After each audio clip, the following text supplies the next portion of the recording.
Baiklah, di sini video yang kami bikin bertujuan untuk mengidentifikasi luas dasar pendidikan dengan nasi mengaku Bapak Insinyur R. Joko Muslido, STMPD, yang berjudul Rangkaian Sekuensial. Apa sih itu rangkaian sekuensial? Rangkaian sekuensial adalah rangkaian digital di mana output tidak hanya dipengaruhi oleh input saat itu, tetapi juga dengan keadaan yang sebelumnya. Hal ini berbeda dengan rangkaian kombinasi yang outputnya hanya dipengaruhi oleh input saat itu saja. Mengapa itu penting? Karena memungkinkan perangkat digital untuk mengingat informasi dan berbeda dengan rangkaian kombinasi yang bergantung pada input sebelumnya. Hal ini berdasarkan berbagai aplikasi dalam kehidupan sehari-hari, contohnya seperti jam digital, lampu lalu lintas, dan sistem otomatis. Dengan memahami prinsip kerjanya, kita dapat merancang teknologi yang lebih cerdas, efisien, dan relevan untuk kehidupan kita sehari-hari dan juga masa depan. Mari kita pelajari tentang lebih dalam apa sih itu rangkaian sekuensial. Selamat menyaksikan. Definisi rangkaian sekuensial. Rangkaian digital di mana output dipengaruhi oleh input saat ini dan keadaan sebelumnya atau state. Perbedaan dengan rangkaian kombinasi. Rangkaian kombinasi adalah output yang hanya bergantung pada input saat ini. Rangkaian sekuensial adalah output bergantung pada input saat ini dan kondisi sebelumnya. Penjelasan selanjutnya akan dibawakan oleh Ahmad Al-Karim. Pada dia akan diteruskan. baik, saya akan melanjutkan materi yang telah disampaikan oleh Mas tadi. Baiklah, memahami prinsip kerja rangkaian sekuensial. Prinsip kerja state transition. Perubahan state terjadi berdasarkan sinyal clock dan logika keadaan. Feedback drop. Output dari elemen memori diumpankan kembali ke rangkaian memori selanjutnya. Sinkronisasi. Semua perubahan dikontrol oleh sinyal clock untuk memastikan operasi yang stabil.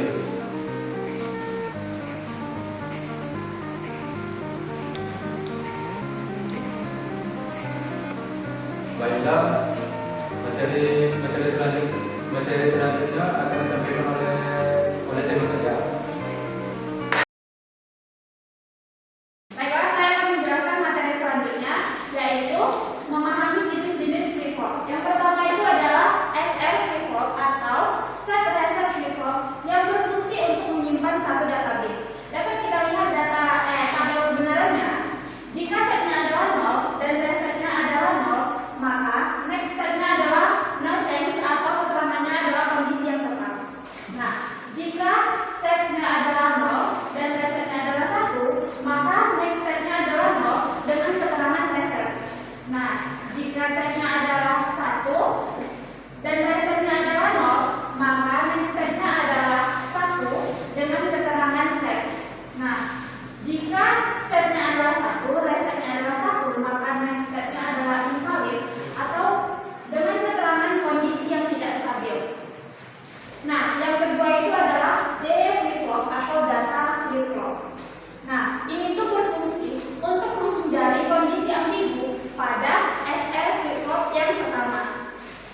Nah, prinsip kerjanya itu jika output akan mengikuti input D saat ada sinyal yang clock. Nah, dapat kita lihat tabel kebenarannya. Jika datanya 0, maka next setnya adalah 0. Nah, jika datanya 1, maka next setnya adalah 1. Nah, dapat kita lihat yang ketiga adalah JK flip-flop yang berfungsi untuk mengatasi kelemahan dari SR flip-flop. Prinsip kerja ini, input J untuk set dan input K untuk reset. Nah, jika input J dan input K itu 00, maka next step-nya adalah no change atau kondisi yang tepat. Nah, jika kedua input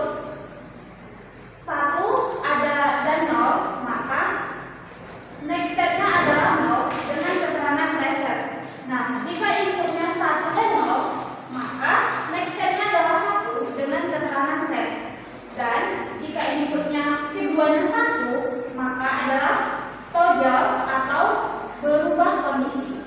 Nah, dapat kita lihat yang keempat adalah TM flip-flop atau toggle flip-flop. Ini tuh berfungsi untuk operasi toggle dalam counter digital. Nah, prinsip kerjanya, output berupa toggle setiap kali sinyal clock aktif jika T sama dengan 1. Tabel kebenarannya adalah jika toggle-nya 0, maka next step-nya adalah no change atau tidak ada perubahan. Nah, jika toggle-nya adalah 1, maka next step-nya tetap toggle atau keterangannya berubah menjadi perubahan kondisi. Nah, baiklah, materi selanjutnya akan dilanjutkan oleh teman saya, Zani Zafira Akmal.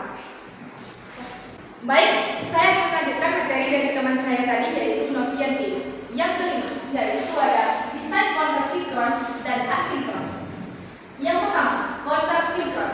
Dengan definisi, semua flip-flop dipicu oleh sinyal clock yang sama, yang mana pada karakteristiknya terdapat stabil dan tidak ada delay di antara semua flip-flop. Yang kedua, yaitu counter asinkron, yang dimana dengan didefinisikan sebagai flip-flop dipicu oleh sinyal clock yang berbeda dengan karakteristik lebih sederhana tetapi rentan untuk delay. Dengan tabel perbandingan seperti di atas, yaitu jika aspeknya clock, maka sinkronnya akan bersamaan dan asinkronnya akan bertambah. Jika aspeknya delay, sinkronnya akan minimal dan asinkronnya akan signifikan. Jika aspeknya kompleksitas, maka sinkronnya akan kompleks dan asinkronnya akan sederhana. Yang selanjutnya yaitu terdapat studi kasus implementasi tentang rangkaian sequential. Yang pertama ada jam digital. Prinsip kerja dari jam digital itu menggunakan kombinasi antara flip-flop dan counter, yang dimana sinyal clock pemicu menjadi pemicu utamanya dengan komponen utama flip-flop T untuk menghitung detik di jam digital dan counter untuk mengatur menit dan jam. Dengan diagram, baik, itulah tadi penjelasan dari saya, dan materi selanjutnya akan dilanjutkan oleh teman saya, Aditya Pratama. Nah, baiklah, yang kedua, yaitu komputer penghitungan angka, yang mana dasarnya itu sebagai diagram, yang mana hal ini dapat menghitung waktu secara naik maupun turun atau bertambah maupun berkurang. Nah, contoh aplikasinya itu yang pertama itu sistem alarm penghitung mundur, dan yang kedua itu sistem penghitung produk pada kami. Nah, kesimpulan dari pembahasan yang telah kami sebutkan, ada 3 yang kami sebutkan, yaitu pertama rangkaian sequential dari penting dalam sistem penghitung modern. Yang kedua, flip-flop menjadi dasar penyimpanan data dalam memori digital. Lalu yang terakhir yaitu counter digunakan dalam berbagai format seperti jam, digital, dan sistem lukis. Sekian video dari kelompok kami. Semoga video ini bermanfaat. Mohon maaf bila ada kesalahan. Dan terima kasih telah menonton sampai akhir. Wassalamualaikum warahmatullahi wabarakatuh.